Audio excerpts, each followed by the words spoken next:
नमस्कार. आज 29 जून वटपौर्णिमेचा दिवस, एक सुंदर दिवस. आपली सांस्कृतिक परंपरा हजारो वर्षांची ही वृक्षपूजक आहे आणि या परंपरेचं एक सुंदर रूप म्हणजे वटपौर्णिमा.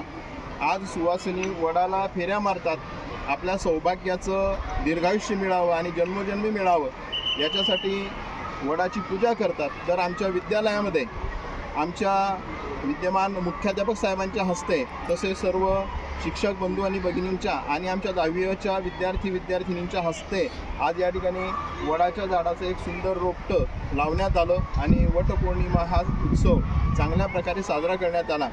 तर आमचे मार्गदर्शक सन्माननीय मुख्याध्यापक प्राचार्य आदरणीय PM पाटील सर यांना विनंती करतो की एक सुंदर परंपरा आणि वृक्ष मोहिमा आपल्या ओजस्वी वाणीतून आम्हा सर्वांना सांगावा अशी आपणास नम्र विनंती. नमस्कार, धन्यवाद. सर्वप्रथम सर्व महिला शिक्षक भगिनींना मी वटपौर्णिमेनिमित्त शुभेच्छा देतो. आपली वैदिक संस्कृती जी आहे ती निसर्ग पूजक आहे. संत तुकारामांनी सांगितलेले आपण बघतो की प्रत्येक झाड काही ना काही देत असतात. जो देतो तो देव आणि म्हणून हा देव जो आहे त्याची पूजन आपल्याला त्या ठिकाणी कृतज्ञता भाव आणि त्या ठिकाणी करायचे असते. वृक्षारोपणाचं महत्त्व हे अनन्यसाधारण आहे.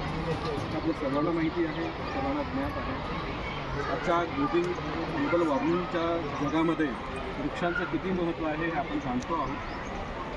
वडाचं झाड जे आहे ते आपण का लावलं याच्या पाठीमागचं जे काही शास्त्रीय कारण आहे आणि काही आध्यात्मिक कारणंसुद्धा आहेत. वडाचं झाड हे जास्तीत जास्त ऑक्सिजन त्या ठिकाणी देत असतं आणि पर्यावरणाचं शुद्धीकरण करत असतं आणि शिवाय वडाच्या झाडाला दीर्घायुष्य मिळतं.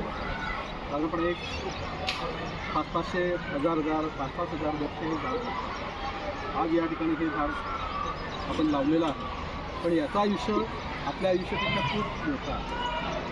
आज संपूर्ण निम्मे आयुष्य या ठिकाणी मी पार पाडलेलं आहे.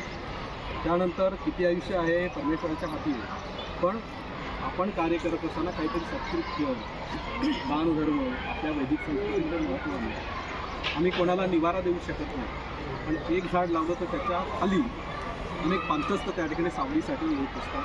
आम्हाला आपोआप त्याचं पुण्य मिळत असतं, लावणाऱ्याला त्याचं पुण्य मिळत असतं. आणि त्या झाडावरती अनेक पशुपक्षी त्या ठिकाणी त्यांचं घरटं बांधतात, निवारा बांधून आम्ही लोकांना घर बांधू शकत नाही, आमची आर्थिक परिस्थिती तशी नसते. पण एक झाड लावल्याने आम्ही असंख्य पक्ष्यांना त्या ठिकाणी घरटं देत असतो, त्यांना अन्न देत असतो. या वडाच्या झाडावरती अनेक अशा प्रकारचे जीवजंतू अत्यंत सदैवजण त्या ठिकाणी वास्तव्य करत असतात, त्यांना अन्नही आपोआप मिळत असतं.